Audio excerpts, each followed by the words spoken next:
right, it's Brown, and Brownine, Kissy Brown and Humor. You're finally getting the hang of that. Yeah, it's coming. You know, it's coming. When I have a teacher like you, I can't slip a slide. Good. Well, that tune I just played there down the road, Move. That's Ras Isley, big tune. I surprised the Ras time that he probably heard that in a while, you know. So he walked into his tune jamming then the most powerful sound around. So in here we have some nice people in here, some really, really nice people. And we want to talk about the National Arts Festival and, you know, what's going on. Medalist Breen is here. Let's say hi to Medalist. By the way, we're live on Facebook, so smile to the world. If you want to see the beautiful faces in here, go to the Waves page. You'll see us live, all right? We're on Facebook Live. Hi, Medalist. Hi, TC. Hi, Homer. Hi. Hi, Angelica, and the listeners and viewers. Hi there. Facebookers. Yeah. Hi, Angelica. O'Donoghue is here. Yes, correct. You got it right. Yeah, man. How you mean, you know? TC's on point. Get it wrong once, get it right twice. You know, she's here as a poet. You'll tell us what part you play in this festival, okay? Ras Isley, Rastafari, welcome, man. Good to have you here. Good stuff. Vibes. Vibes. So we'll get some good chat. Well, let's talk about what's going on, because it seems like a big weekend. It seems like it's here and lots going on. We're hearing of the focus is, well, the community in Miku. We want to know a little more about that. So, Medalist Breen, what the acts going on? Okay, TC, for the next 2 weekends, it's going to be a real jam-packed program for the CDF and for St. Lucia, really. This weekend, we're starting off with the Community Festival, as you mentioned, as part of the National Arts Festival. So we are doing Miku this year. Typically, we go around the island and we visit communities, and we showcase what is happening within the community. And so we have visual arts exhibitions within the community where people within a particular community showcase their work. Okay, interesting. Good we stuff. have performances, whether it be literary performances or vocal performances or dances. That also takes place within the community. So that is going to be happening this weekend. And you're invited to come down to Miku, make it a lime, the playing field, the old playing field, the Miku Secondary School, the courtyard. That area is going to be transformed into a festival-like atmosphere. And Miku, the Miku area from Prale in the north all the way down to Deriso, they are going to be featured in that community festival. Awesome. And so it's a big line. Something tell me I need to kind of like wheel back to the build up to these weekends that coming up. What's been happening before that for the festival? Well, the teams have been working hard. What we have been doing is we have been going into the communities and working with community groups. And trying to get a sense as to what is happening in the community in terms of talent and what as what would they like to showcase and what have you. That's correct. And so working with the groups, they've given us an idea as to what it is they want to showcase, and so we have obliged and we have put together this community festival together with them. Yeah. Now, tell me of some of the the interesting people that pop up in Miku. I could only think of my partner Shane Ross. I know Shane Ross is from somewhere down there. Who else? Some of the faces we could expect. Some of the people showcasing the artisans, showcasing their work from Miku. The artisans are to be quite honest, they are those artisans who have been hidden, for the want of a better term, and so their names would not necessarily ring a bell. And so we're inviting the public. That is why we really want the public, the extended St. Lucian family to come in and see that there is stuff that is happening. You may have seen their work. You may have seen stuff that looks like that, and in conversation you would find out, oh, you are the one who does that. But their names, we are encouraging people to come in and find out about them. It's like a learning process, see what's going on in your community, as well as wider St. Lucia to come and see the talent that's hidden in Miku. That's now, we know as well they're set for a poetry night, because we have the Miss Beautiful is here, Angelica O'Donoghue. Who done you? That's all right. Yeah, so let's talk about where that coming, the poetry. Well, so there are a number of activities that we usually have for the National Arts Festival. One, we focus on a community or several communities. We also have a night dedicated to poetry, and that is where the poets we have here come in. So on Friday next week, that is the 28th of April, we are going to be on Cadet Street in Castries. We're taking it outside. So it's a street line. It's a street line. Awesome That's stuff. interesting. In the past years, what we have done is we have brought it in an effort to bring it to the wider St. Lucian community. We've had it at the National Television Network, and we've broadcasted live. But this year, we are bringing it to the Castries basin, to Castries City. And so on Cadet Street, right next to Fry Bar, we are going to be setting up shop. Okay. And we are going to have a nice lime, easy lime. We're going to be featuring Kendall Hippolyte. Of course, it's going to be a nice lime. Kendall is going to be the featured artist. He's going to be backed up by Joshua and Sky Suma. Okay. Along with Chrissy. Yeah. Chrissy Shalmine. And so poetry with music. That's and correct. All it's right, going to be the a two real, blend really nice. A real Irie vibe. Nice. We have really nice. We have individuals from the Writers Forum. Ras Isley is representing the forum. Here today, and Head Funk as well, and Angelica is representing Head Funk. So we're really expecting big things. We're expecting a nice. So all that is going on that one night, Friday 28th on Cadet Street, and it's free. I must ask though, what encouraged that change from the television network NTN to it happening live on the street? I mean, a lot of times we have this idea that poetry, I'm not sure if the writers, the poets can relate to that and speak to it a little more personally, but a lot of times we think of poets and writers as people who are aloof, they're somewhere, in dreamland somewhere, thinking of the next one. Right, somewhere out there. But it is important for us to really understand that they are regular people just like us. And they want to connect. They want to connect. They want you to feel their vibe. They want you to really understand, hey, I'm speaking from this perspective and it may reach you. It may be your experience. It may be your experience but tweaked a bit.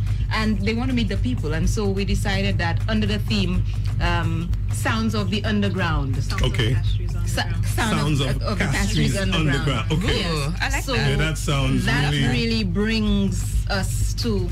That sounds grassroots. That sounds deep, it brings man. us to the people. Very nice. Angelica, Russ Isley, how important as a poet is, that aspect of the festival to you, getting the opportunity to showcase your work and in an open forum like Cadet Street?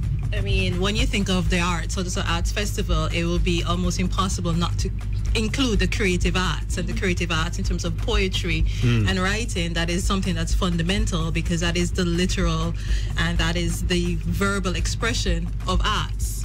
So you can't run from it. It's a part of it. And for people like Head Funk, for example, which is just the quorum of the creative arts and activists, as we like to call ourselves, out there using our words, using our talent, using our skill set to express what we feel. And it's not just us on an individual level, but it's how the island feel on a whole, or young people feel, women, men. Yeah. It doesn't matter. It's a reflection of what's happening. The last Head Funk session, it was called Island, and the turnout was amazing, and they primarily focused on all the development that's happening in St. Lucia, but remembering that we have the nature, the natural aspect of it to consider. And with all the noise that's out there right now in regards to it, to hear it poetically was something that was quite elevated. And for Head Funk, we're always outdoors. It's always under the stars. It's always natural, feeling the natural vibrations all around you and just connecting with people next to you. It's a family, and that is what poetry is. And with a theme like this, Sounds of the Castries Underground, and right in the heart of Castries, it's just perfect. We have a lot of talent in Castries that seems to go, wayside unless you happen to be found or you happen to make it big. But there's a lot of talent out there, and hopefully, if we can get everyone to come out that night on the 28th of April at 7 p.m. It's a free event. You could be in town, Lyman, walk with your family, walk with your spouse, hear what's out there, and feel comfortable to then speak out. Very nice. Ras Isley, you're a Castries man. That's a face you see in Castries on a regular basis, you know, your contribution to the festival, Isley. Welcome, by the way, to the Wave, Rasta. Yeah, man. Greetings, St. Lucia, and greetings, Ayanola, you know, greetings, street people, greetings, world, you know what I mean? Well, to the art form, I've been doing that for a very long time, you know, and in a variety of different ways, because one time I used to be a street poet, right? In the early foundation days of when I used to be doing poetry. We used to be doing it at the town hall. I used to be part of the Ayanola Rastafari Association. Right. And we used to be having our celebratory days of, let's say, Marcus Garvey, African Liberation Day, and things of that nature, you know, pertaining to us as a people. And I used to be one of the poets performing. And then gradually along that way, then, when you see we kind of null out, I used to be out of streets. I used to be a street poet, right? I used to be coming to different blocoramas. Okay. And then I used to line with a mic. Wow. So I'd come with my mic and I'd plug it into your set. All right. And I'd be toasting and chanting about what's been going on within the society at the time. Right. So I used to be one of the, I say, premier youths doing that around them time. I think maybe up to now, I think I'm one of the poets used to be doing the streets. I think I'm one of the last ones that's still doing that up to now, you know, I mean, still doing poetry along that line, because Wicked. I used to be one of the dub poets in St. Lucia at one time. I think the only dub poet at one time that I know along the times when I used to be doing it, because I used to be part of the Sugarcane Band, right? And my feature was dub poetry. Okay. Right? So when I used to be doing different segments, then I would have my dub poet segment to come and do they would be backing me, and then I would be doing the chanting and so on, and dub poetry. Right. And I used to be doing the jazz festival. I used to be featured with Emerson Nurse and Friends, and I used to be doing the same poetry and jazz, excuse me, poetry and jazz music. Right? So along the way, you know, I've been in that vein quite a long time, you know, I mean, I'm still doing it. Till when, while doing the poetry along the way with the Rastafarians at the time, while reading, sometimes when coming to the next sessions along the way, then I introduced the drum. Yeah. So then I had one of my Rastafari brothers drumming for me, so I had to create that interest, because more or less we used to be more or less reading, right? And then so gradually, you know, to create a little more interest in the poetry, I added the drum rhythm to it. So I had my Rastafari brethren drumming, and I was doing the recitation. I brought the drum for you, you know, by the way. I figured out it would be too much twaka for you to walk with a drum, so I brought, you know, I brought the drum for you. All right, remember the big tune you had, nowhere to go, nothing to do, nowhere to go. All right. Yeah, so good. So the 28th, it's happening on Kadee Street. Yeah. It's a free vibe. Free. Come and mingle. You know, let's just talk a little about that setup. How exactly will it be on Kadee Street, Metalese, if you could? Well, I can tell you it's going to be an absolute transformation, TC. You're not going to look at Kadee Street the same anymore. When we're done with Kadee Street, we are going to we're going to turn it up. So there's going to be It's going to be lit. That is correct. That's lit. It, man. It's going to be lit. It's going to be, so there is going to be a stage. We have the fry bar right there. So we're giving I bet they'll be frying. And there's going to be frying. It's going to be a real...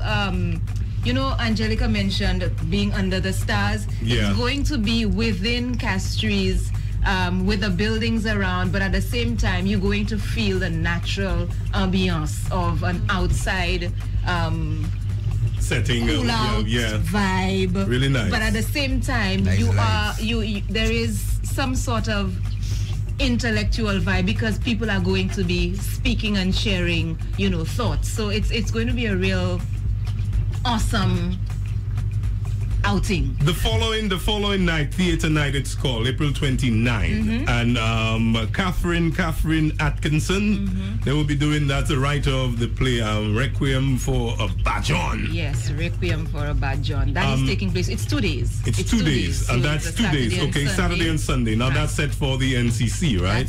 Let's just chat a little about that for a while. So the play was written by Catherine Atkinson, and essentially it speaks to a young man who is in a city,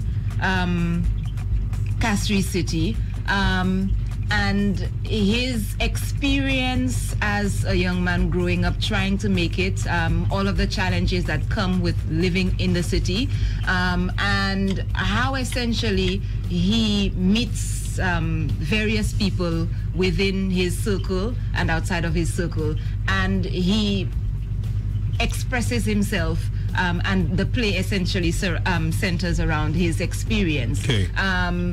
It is going to be told, the story is going to be told by a group of young people, Youth Spark, that is headed by Kentilia Louis.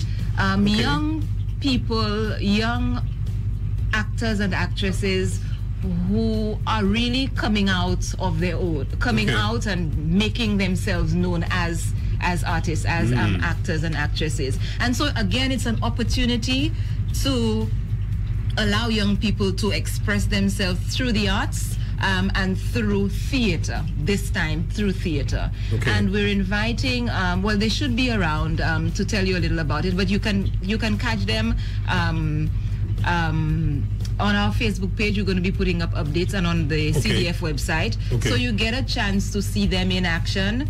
And we're inviting the public to come out in support of these young people on the 29th and the 30th. That's Saturday and Sunday. That's next week, Saturday and Sunday. That's correct. Tickets are available at the CDF and at Flow offices. And so we're inviting the public to go out, get your tickets.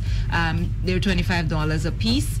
And come out for 2 days. If you are not able to make it on the Saturday, we invite you to come out on the Sunday to support and to encourage the young people to keep doing their thing. That's right. All right, so it's a big weekend. This weekend, let's just kind of recap. Let's talk about this coming weekend. It's set for Miku. That's we are going to the, is it the old boys school in Miku? It is the old playing field, that general area there, the old playing field, the court, and the Miku Secondary School. That entire area there is going to be transformed into a festival-like atmosphere. And that's for like the 3 community days? Festival, that's correct. That's Friday, Saturday, Sunday. Yeah. The exhibition, the visual arts exhibition, runs through the entire weekend, so Friday to Sunday. And on Saturday and Sunday, we have performance concerts where people from the Miku community, from Prale to Deriso, are going to be showcasing their talent. That's this weekend. Next weekend, from Friday, it's Poetry Night Live. We get to see these artists who are here today. Angelica, along with Ras Isley. We have Glenn Shalry. We have Swithin Cornell. Along with Kendall Hippolyte, who's going to be featured, and Lambert Suma Sky. They are going to be doing their stuff poetically. Nice. On Poetry Night Live. That's on Friday. Saturday and Sunday, the next 2 days, we go up to the Cultural Center, or you come down to the Cultural Center, depending on where you are. We get to the Cultural Center. Yeah, we get to the Cultural Center for theater night. And that's when we are going to be showcasing Catherine Atkinson's play, Requiem for a Bad John. Angelica, Donna, we want to hear from you. Bust some lyrics, let it flow. We know you can, you have vibe. Tell us, give us something. You're gonna be next week on Cadet Street. Let the people know if they're gonna meet. We should have added you to the lineup. I'm telling you, you're ready. You're ready on the lineup. Bullets. You're ready as said. All right, let me give you one, a short one. Radio, family time. Something very edited. And that's the thing I would like people to know. Sometimes we have this misconception that poetry is all about all the birds and the bees. And all that. I know the lovey-dovey thing, and it has to be rhyming. But you could go elsewhere. Exactly. I mean, there's dub poetry that has that particular rhythm. It's very Afrocentric. I mean, that's the foundation in Jamaica as well. When you think about reggae music, is that type of dub poetry. And you have spoken word, which is what I really do, which is a bit more prolific in itself and a bit more expressive of how we feel. You get me? Go. Loving the skin I'm in. Enjoying this dark brown, black, dark tits, pointed, solitude. Nappy hair colored in ways that should never be allowed. My kinky root strong. Jet black eyes darkened by the hard times of my forefathers, my mommy and how she did work long. My bushy eyebrows all clustered together, 'cause I saw them and cluster us together. Remember? Never will I arch them like how we did arch our backs under physical and mental oppression. Come, let me straighten up. No, not my hair. You're gonna leave my nappy roots be. Come, let me straighten my back, enjoying this long, slender figure. Turn around, my sister. Turn, make them see your broad hips, thick thighs, and round behind. Turn up my broad nose pon them colorless capitalists that call my mommy colored. And these thick, heavy lips are the same lips that gave you music and culture. The same lips that started revolution, spoke out oppression, and even led America. Oh, I am loving the skin I'm in, my blemish-free color, my one color, my melanin-rich color. Black eye born, black eye shall die, my color. My deep-rooted nappy hair, my kinky twisted nappy hair. Never will I iron or perm when I can wear it short, wear it long, wear it afro, my nappy hair. So Ambi and Revlon, Una can sit back and watch me enjoying this dark brown, black, dark tits pointed solitude, because I am loving the skin I'm in. Hey, hey. Oi. Sorry, I troubled you. Awesome stuff. Wicked. Rasta Isley, take us out of here, man. Give us something. Let's leave out of here. Somewhere to go, something to do. I give them something to aspire to. Give you them somewhere to go, something to do. I give them something to aspire to. This morning I woke up to the sun o'clock alarm. I have to go set up a youth program. I have to go check out an action plan. Feed the youth and the mess away in our island. To give them somewhere to go, something to do. I give them something to aspire to. Somewhere to go, something to do. I give them something to aspire to. Yeah, man. You know the youth in the land don't want to be stagnant. Moving forward with the youth them want. All of the youth and them they want a career. So of the youth and them, you know you have to take care. Certain things say for the youth you have to prepare. Like somewhere to go, something to do. I give them something to aspire to. Somewhere to go, something to do. I give them something to aspire to. Yeah, man. Yeah, man. You think them you want to sit down idle at the ghetto? You think they just want to sit down, make blood run and make blood flow? Nah, man. You would rather be in a career development center, make things out of wood and learning computer. And the daughter then you have under distress. Teach them be clothes designer, teach them business. Take them out of illiteracy and ignorance. Teach them self-worth, values and importance. And the future of our youth must stand a chance. You don't want the youth and them to get berserk. Make sure they occupy, make sure they have work. Give them somewhere to go, something to do. I give them something to aspire to. Somewhere to go, something to do. I give them something to aspire to. Yeah, man. Yeah, man. Fix up the Derrick Walker Theatre, say and build more, and we performing arts will be much better. Fix up with sporting facilities, and the youth and will perform exceptionally. Fix up with entertainment industry, so we could take we art form to a higher degree. Inject more cultural life so in our country, so we could utilize we talent professionally. Just give them somewhere to go, something to do. I give them something to aspire to. Somewhere to go, something to do. I give them something to aspire to. Yeah, man. Medalist Breen, Angelica, Ras Isley, thank you guys so much for stopping by there this morning. What a treat, what a treat. Yeah, thank you so much. See you guys this weekend and next weekend. Excellent. The Cultural Development Foundation presents the National Arts Festival's Poetry Night live. Sounds of the Castries Underground. Featuring and celebrating the works of the incomparable Kendall Hippolyte. Here's your personal invitation to join us on Cadet Street in Castries, right next to the Fry Bar, for an evening of thrilling poetry and guest performances from Head Funk, the Writers Forum, and many more. It'll be a night like no other when poetry and music merge in harmonious splendor. Poetry Night live, Friday, April 28th, 7:30 to 9:30 p.m. on Cadet Street. You don't want to miss it. Play your part, cause our future starts right now.